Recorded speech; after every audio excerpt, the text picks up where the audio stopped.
kegiatan hari ini, alangkah baiknya kita berdoa dulu. Berdoa dipersilahkan. Berdoa selesai. Ibu akan mempresentasi kehadiran kalian hari ini. Arsya, Kaila, Fafa, Naila, Rila. Oke, semua masuk ya hari ini. Bagus sekali, pintar-pintar murid ibu. Oh ya, kalian silahkan mengeluarkan buku temanya dan peralatan tulis yang akan dibutuhkan. Baik, semua sudah dikeluarkan bukunya? Bagus. Oh ya anak-anak, kalian kalau misalkan mau mandi, minum, cuci baju, cuci piring, itu kira-kira kalian butuh apa ya? Mas Arsya bisa menjawab? Ya, membutuhkan air. Terus kalau perhiasan yang biasa dipakai ibu-ibu itu terbuat dari apa ya? Mbak Naila mau menjawab? Ya, dari emas. Terus kincir angin untuk bergerak itu membutuhkan apa ya? Ya, benar semua, membutuhkan angin. Kalian ingat nggak? Air, angin, emas itu termasuk dalam kategori apa ya? Ya, benar semua, sumber daya yang ada di bumi. Memangnya sumber daya yang ada di bumi, apakah hanya itu? Mbak Rila bisa menjawab? Ya benar, tidak. Itu saja. Mbak Rila tahu sumber daya apa yang terbesar di bumi ini? Ya benar, matahari. Kira-kira apa saja sih manfaat dari sumber daya matahari bagi kehidupan? Ada yang tahu? Ya, Mbak Naila? Ya betul, salah satunya untuk mengeringkan baju. Jadi kalian sudah tahu ya materi apa yang akan dibahas pada hari ini? Ya benar, sumber daya yang ada di bumi. Ibu mau kegiatan pada hari ini dilakukan secara berkelompok ya. Ibu akan membagikan kelompoknya. Oke, semua sudah mendapat kelompoknya ya. Silahkan berkumpul sesuai dengan kelompoknya masing-masing. Ibu akan membagikan LKS untuk kegiatan pertama ya.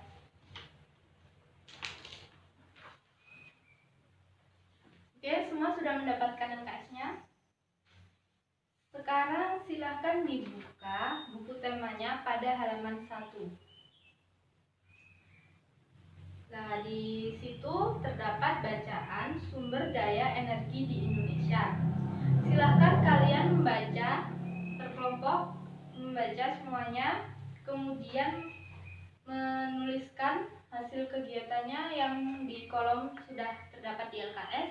Kalian kerjakan sesuai langkah-langkahnya, yaitu membaca sumber daya energi di Indonesia, kemudian kalian menuliskan gagasan utama dan gagasan penjelasnya. Sebelumnya kalian ingatkan gagasan utama itu apa?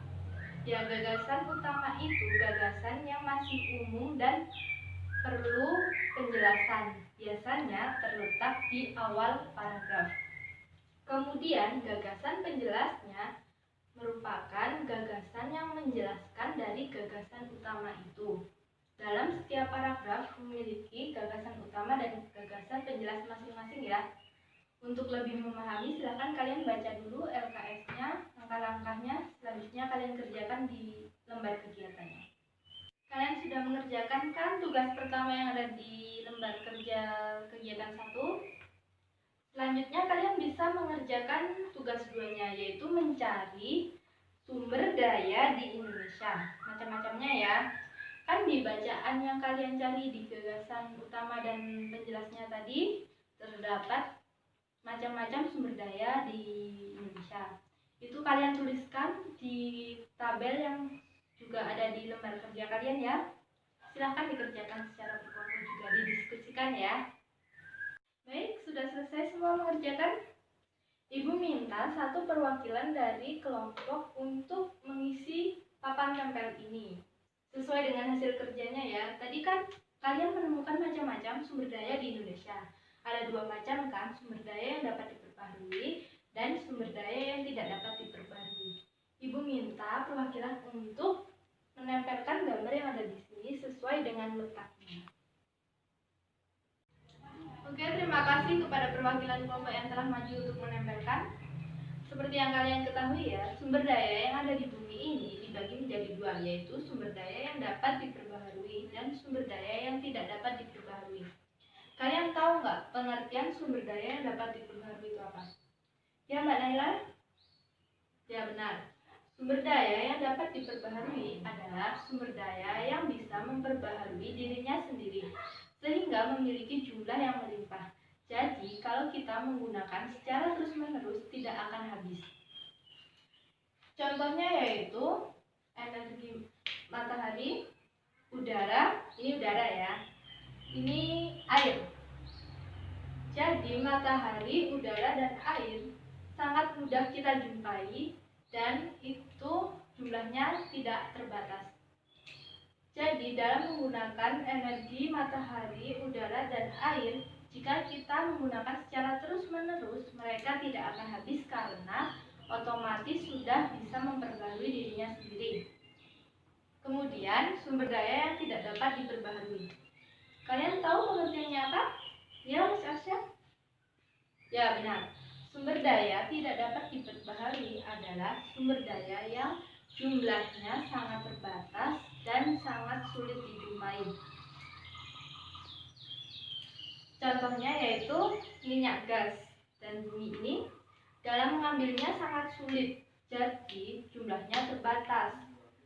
Seperti tambang, yaitu emas dan batu bara, mereka juga memiliki jumlah yang terbatas. Jadi dalam menggunakannya tidak boleh dilakukan secara boros, harus digunakan secara selektif dan sesuai kebutuhan. Oke, baik, jadi semua sudah mengerti ya perbedaan dari sumber daya yang dapat diperbaharui dan sumber daya yang tidak dapat diperbaharui dan contohnya. Selanjutnya Ibu akan membagikan lembar kerja kegiatan 2 ya.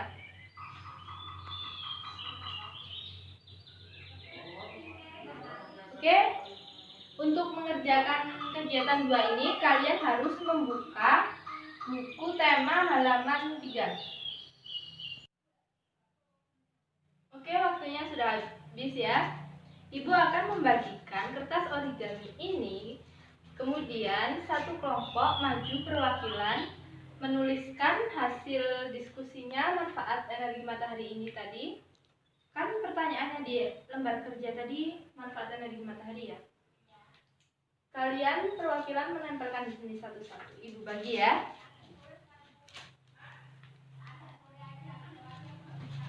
Oke, sudah Ibu bagi ya. Terima kasih kepada yang telah maju untuk mewakili kelompoknya ya. Seperti yang kalian ketahui, manfaat energi matahari itu ya sebenarnya ada banyak ya, tapi di sini contohnya ada 4. Yang pertama yaitu proses hujan. Kalian tahu nggak kenapa kok energi matahari ini mempengaruhi proses terjadinya hujan? Ya, karena panas matahari ini berperan pada proses terjadinya awan dan juga siklus perputaran air, sehingga akan terbentuknya hujan. Yang kedua yaitu terjadinya siang dan malam, karena rotasi bumi atau perputaran bumi pada porosnya. Yang ketiga yaitu pembuatan garam. Pembuatan garam ini air laut yang sudah dipilih itu nantinya akan dijemur. Dan saat dijemur itu terkena panas matahari dan akan menguap. Dan akan tersisa gumpalan-gumpalan yang menjadi garam itu. Dan yang terakhir adalah terjadinya vitamin D. Vitamin D ini sangat baik untuk kesehatan tulang. Baik, kalian telah mempelajari semua materi pada hari ini ya.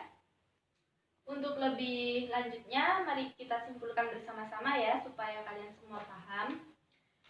Materi yang pertama tadi kan tentang gagasan utama dan gagasan penjelas ya. Jadi, gagasan utama itu adalah kalimat yang masih bersifat umum dan memerlukan penjelasan. Biasanya terletak di awal paragraf. Kemudian kalimat penjelas adalah kalimat pengikut yang menjelaskan dari kalimat yang masih umum tadi.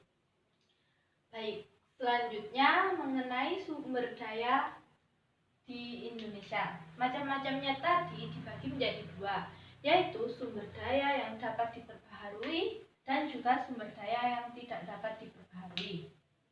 Sumber daya yang dapat diperbaharui itu merupakan sumber daya yang apa? Ya, benar.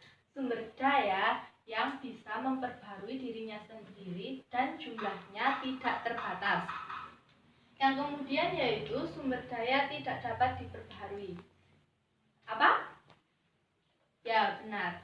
Merupakan sumber daya yang jumlahnya terbatas dan dalam pemakaiannya harus hati-hati sesuai dengan keperluan. Selanjutnya yaitu manfaat energi matahari. Manfaatnya tadi kan ada banyak, dan beberapa contohnya ini tadi ya sudah Ibu terangkan. Jika kalian ingin memahami lebih lanjut, silakan kalian baca di buku tema kalian dan juga di lembar kerja tadi. Baik, sudah selesai ya. Apakah ada yang masih belum mengerti dan apa ada yang ditanyakan? Oke, jika kalian sudah memahami semua materi pada hari ini, Ibu rasa cukup dalam pembelajaran hari ini. Mari kita akhiri dan terima kasih. Wassalamualaikum warahmatullahi wabarakatuh.